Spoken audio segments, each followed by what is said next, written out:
अनंत पद्मनाभ स्वामी मंदिर केरला राज्य के तिरुवनंतपुरम में स्थित है और 2011 के बाद पूरी दुनिया इस मंदिर का नाम जान चुकी है, क्योंकि भारत के सुप्रीम कोर्ट की एक राय के बाद पद्मनाभ स्वामी मंदिर में से 5 तहखाने खोले गए थे और उनमें से जो खजाना निकला वो कोई सोच भी नहीं सकता था। पद्मनाभ स्वामी मंदिर कब बनाया गया था वो सही से पता नहीं चलता, पर पहली बार इस मंदिर का उल्लेख किया गया था 300 BCE यानी आज से 2300 साल पहले, और ये मंदिर भगवान विष्णु के 108 दिव्य देशम में से एक है।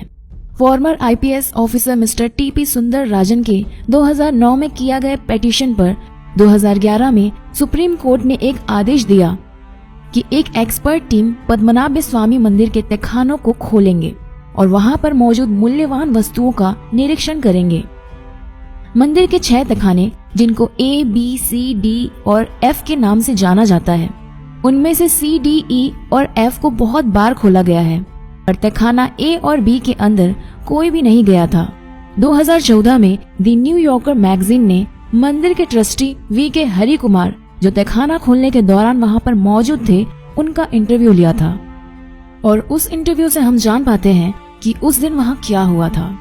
जैसा कि मैंने पहले भी कहा था कि तहखाना C, D, E और F को खोला जाता है और A और B को नहीं, क्योंकि A और B को खोलने के लिए अलग चाबी की जरूरत पड़ती थी। तो उन चाबियों से वॉल्ट B को खोलने की कोशिश की गई।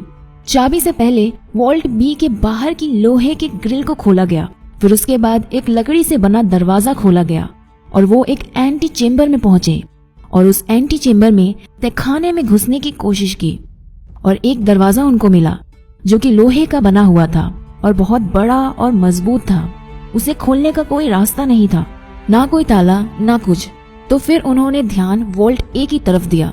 वहाँ भी वॉल्ट B की तरह पहले लोहे की ग्रिल, फिर लकड़ी का दरवाजा और फिर एक एंटी चेम्बर मिला, पर यहाँ लोहे के दरवाजे की जगह में जमीन में रखा था एक बड़ा ग्रेनाइट पत्थर का स्लैब। बहुत देर बाद बहुत कोशिश करके उस पत्थर को जब हटाया गया तो उन्होंने देखा कि नीचे की तरफ एक सुरंग जैसा है जहाँ सीढ़ियां भी हैं और वहाँ घना अंधेरा था और एक बार में एक ही आदमी जा सकता था।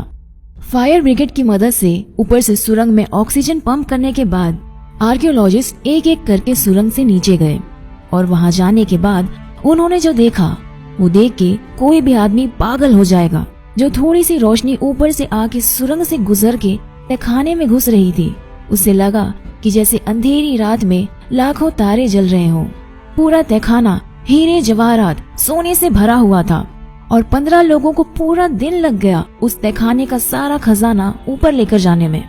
अब आप सुनिए कि वहाँ क्या क्या मिला। 3.5 फुट की बिल्कुल सॉलिड सोने से बनी हुई विष्णु जी की मूर्ति, जिनके शरीर में लगे हुए थे 100 से भी ज्यादा हीरे और रूबी। 18 फुट लंबी सोने की चेन, एक सोने का शेफ जिसका वजन था 500 किलो, 1200 सारापल्ली गोल्ड कॉइन जिनमें जवाहरात लगे हुए थे, 30 किलो की सोने की ढाल मतलब बॉडी आर्मर, बहुत सारी थैली भर भर के सोने की नेकलेस, अंगूठी, हीरे, रूबी, सैफायर्स, एमरल्ड, जेमस्टोन्स। कई सारे हीरे तो ऐसे भी मिले थे जो 110 कैरेट से भी ज्यादा के थे। अगर आपको कैरेट का हिसाब नहीं पता तो बस इतना जान लीजिए कि कोहिनूर जो अंग्रेज लेकर चले गए थे वो केवल 105 कैरेट की ही थी। चौंक गए? तो यार अपने खुले मुंह को बंद कर लो और आगे के लिए रेडी हो जाओ, क्योंकि अभी तो हम सिर्फ आधी दूरी तक ही पहुँचे हैं। तो चलिए कंटिन्यू करते हैं। सोने का नारियल जिसमें रूबी और एमरल्ड लगा हुआ था, 1 लाख से भी ज्यादा रोमन एम्पायर की gold coin, Napoleon, Mughal, Portuguese और ईस्ट इंडिया कंपनी के समय के बहुत सारे गोल्ड कॉइन्स,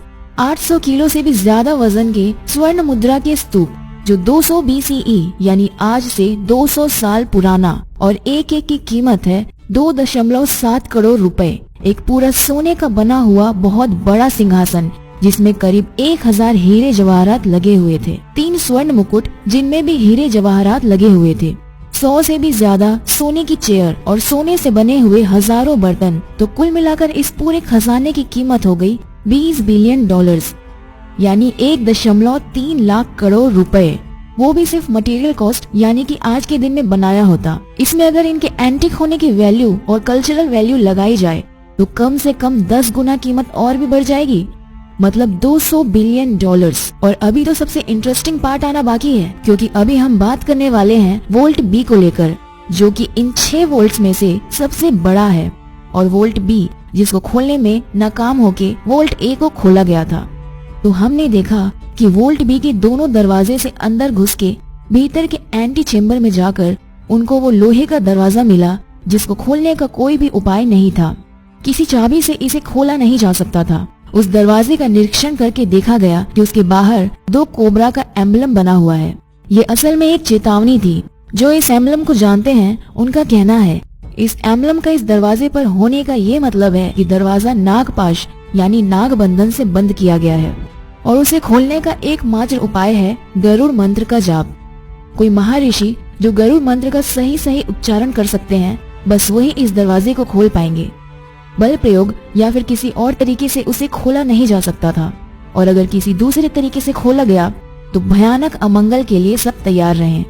कोई बोलता है कि इस दरवाजे के पीछे वो खजाना है जो समुद्र मंथन के बाद मिला था, जिसके सामने कुबेर का खजाना भी छोटा पड़ जाए। तो कोई बोलता है कि इसके अंदर कुछ शेष नाग पहरे दे रहे हैं। जो भी हो, एक बात तो तय है कि इस दरवाजे का सांपों से संबंध है, और जिसमें सिर्फ सांप का एम्बलम ही नहीं बल्कि असली जिंदा कोबरा की भी एक अहम भूमिका है। क्योंकि एमिली गिलक्रिस्ट नाम की एक इंग्लिश वुमन उनकी 1933 की एक किताब ट्रेवेंकर ए ट्रैवल गाइड फॉर विजिटर्स में लिखा था कि 1908 में जब ट्रेवेंकर प्रिंसली स्टेट को पैसे की जरूरत पड़ी तब कुछ लोगों ने वोल्ट बी को खोलने की कोशिश की थी, पर वहां से उनको अपनी जान हथेली में लेकर भागना पड़ा। क्योंकि जब वो वोल्ट के बाहर एंटी चेम्बर में पहुंचे तो उन्होंने देखा कि वो जगह कोबरा से भरी हुई थी। ट्रेवेंकर राज परिवार के रिकॉर्ड में पाया जाता है कि 1980 में एक बार वोल्ट बी को खोला गया था, उसके अंदर के खजाने की एस्टिमेट लगाने के लिए। एस्टिमेट को सही समझे तो वोल्ट बी में 1880 में 11,000 करोड़ यानी 1.9 बिलियन डॉलर का खजाना था, और तब से लेकर आज तक का यूरोपीय इन्फ्लेशन, सोने हीरे जवाहरात की कीमत बढ़ना, सब फैक्टर लेके हिसाब करें तो आज के दिन में उस खजाने की कीमत होगी 50 लाख करोड़ रुपए यानी 780 बिलियन डॉलर्स।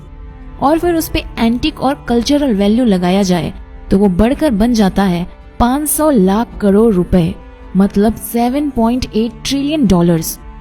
और अगर ये 500 लाख करोड़ का नंबर आपको कंफ्यूज कर रहा है तो फिर इससे कंपेयर कर सकते हैं आप कि भारत सरकार ने अभी हाल ही में PSU बैंक को रिकैपिटलाइज करने के लिए जो पैकेज की घोषणा की थी वो 2.11 लाख करोड़ की थी।